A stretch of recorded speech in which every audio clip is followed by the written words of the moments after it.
तो भारतीय शेयर बाजार हर दिन नई ऊंचाइयों पर, चारों तरफ एक जश्न जैसा माहौल है ना? लेकिन सबसे बड़ा सवाल ये है कि क्या ये जो तेजी है, ये जो रफ्तार है, ये बनी रहेगी या फिर इसके पीछे कोई और ही कहानी है? चलिए आज मिलकर इसी पहेली को सुलझाते हैं। अच्छा, आगे बढ़ने से पहले एक बात साफ कर देते हैं। ये जो हम पूरी बातचीत करने वाले हैं, ये सिर्फ जानकारी और सीखने सिखाने के लिए है। इसे किसी भी तरह की इन्वेस्टमेंट एडवाइस, मतलब खरीदने या बेचने की सलाह, बिल्कुल न समझें।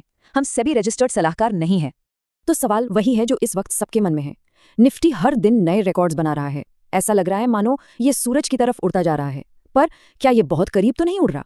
क्या ये बढ़त टिकी रहेगी, या बाजार आप कह सकते हैं कि कुछ ज्यादा ही ऑप्टिमिस्टिक हो गया है? आइए मिलकर इसका जवाब ढूंढते हैं। ठीक है, तो सबसे पहले बाजार का मूड समझते हैं, और वो भी सीधे चार्ट से। देखते हैं कि ये जो टेक्निकल इंडिकेटर्स हैं, ये हमें इस वक्त क्या कहानी बता रहे हैं। अब देखिए, निफ्टी 50 हो या बैंक निफ्टी, दोनों में ट्रेंड क्या है? स्ट्रांगली बुलिश, मतलब तेजी बहुत मजबूत है। और ये जो सपोर्ट और रेजिस्टेंस के लेवल्स हैं ना, ये वो अहम पड़ाव हैं जहां पर ट्रेडर्स की नजरें गड़ी हुई हैं।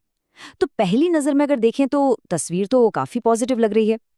अच्छा, अब जरा और गहराई में उतरते हैं।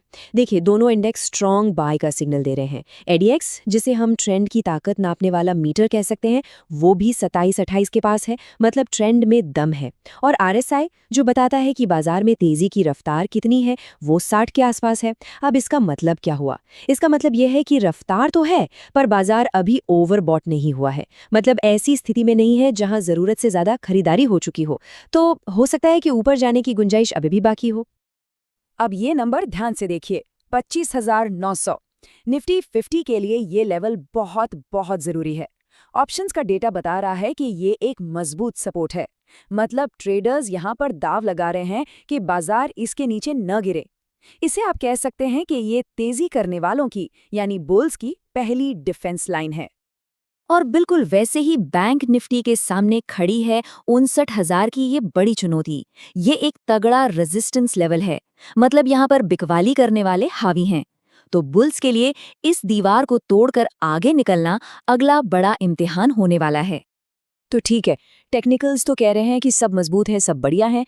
लेकिन रुकिए, क्या कंपनियों की असली कमाई, उनके फंडामेंटल्स भी यही कहानी कह रहे हैं?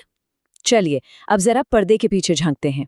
ये हिस्सा बहुत दिलचस्प होने वाला है। ये चार्ट देखिए, ये एक बहुत मजेदार कहानी बताता है। एक तरफ बैंक निफ्टी है, जो अमेरिकी बाजार S&P 500 के साथ कंधे से कंधा मिलाकर करीब 15% का शानदार रिटर्न दे चुका है। और दूसरी तरफ है हमारा मेन इंडेक्स निफ्टी, जो सिर्फ 9% ही बढ़ा है। मतलब साफ है, निफ्टी इस रेस में कहीं ना कहीं थोड़ा सा पीछे रह गया है। अच्छा, इससे पहले कि हम आगे बढ़े, एक छोटा सा कॉन्सेप्ट समझ लेते हैं। EBS यानी अर्निंग्स पर शेयर। सीधी भाषा में ये बताता है कि कोई कंपनी अपने हर एक शेयर पर कितना मुनाफा कमा रही है। बस ये किसी भी कंपनी की हेल्थ चेक करने का एक बहुत जरूरी थर्मोमीटर है। और यहीं पर कहानी में एक जबरदस्त ट्विस्ट आता है। देखिए, निफ्टी 9% ऊपर गया, और उसकी वजह है कंपनियों की कमाई में 6% की बढ़ोतरी। ठीक है, ये बात समझ में आती है। लेकिन बैंक निफ्टी जो 15% दौड़ा है, उसकी कमाई असल में 3% गिरी है। ये क्या बात हुई? ये एक बहुत बड़ा डिस्कनेक्ट है, और यही वो सवाल है जो हमें पूछना चाहिए। तो क्या इसका मतलब ये है कि बाजार महंगा हो गया है? इसका जवाब हमें मिलता है PE रेशियो से। इसे आप बाजार का प्राइस टैग समझ सकते हैं। अब देखिए, निफ्टी का जो मौजूदा PE है वो है 22.5, और इसकी जो 4 साल की औसत फेयर वैल्यू है वो है 22.1। मतलब हम फेयर वैल्यू से बस जरा सा ही ऊपर है। तो कुल मिलाकर अगर हम फंडामेंटल्स की नज़र से देखें तो निचोड़ ये निकलता है कि हाँ, बाजार इस वक्त अपनी कमाई के हिसाब से थोड़ा सा महंगा लग रहा है। ये ओवर वैल्यूड जोन के, मतलब महंगे इलाके के काफ़ी करीब ट्रेड कर रहा है। तो अब अगला सवाल कि आगे क्या, भविष्य में क्या हो सकता है? चलिए अब कमाई के अनुमानों के बेसिस पर आने वाले कल की तस्वीर को समझने की कोशिश करते हैं। अब मान लीजिए एक अनुमान लगाते हैं कि कंपनियों की कमाई हर 3 महीने में 3% की दर से बढ़ती रहती है। अगर ऐसा होता है तो निफ्टी की जो फेयर वैल्यू है वो भी समय के साथ ऊपर जाएगी। आज जो फेयर वैल्यू 25,400 के पास है, वही जनवरी 2026 तक 26,200 और अप्रैल 2026 तक लगभग 26,950 हो सकती है। इसका सीधा मतलब ये है कि भविष्य में जो ग्रोथ आने वाली है उसकी उम्मीदें आज की कीमतों में पहले से ही शामिल हैं। मार्केट उसे प्राइस इन करके चल रहा है।